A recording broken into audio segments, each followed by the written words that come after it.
You ask Tiger to solve. This deals with linear equations with one unknown.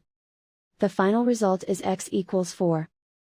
Let's solve it step by step. Division by 1. A variable's value does not change when it is divided by 1, so we can eliminate it.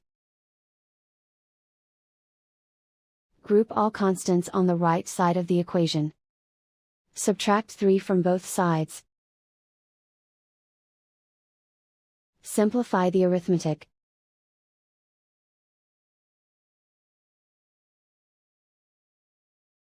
Isolate the x. Divide both sides by 3. Simplify the fraction. Find the greatest common factor of the numerator and denominator. Factor out and cancel the greatest common factor. And so the final result is x equals 4.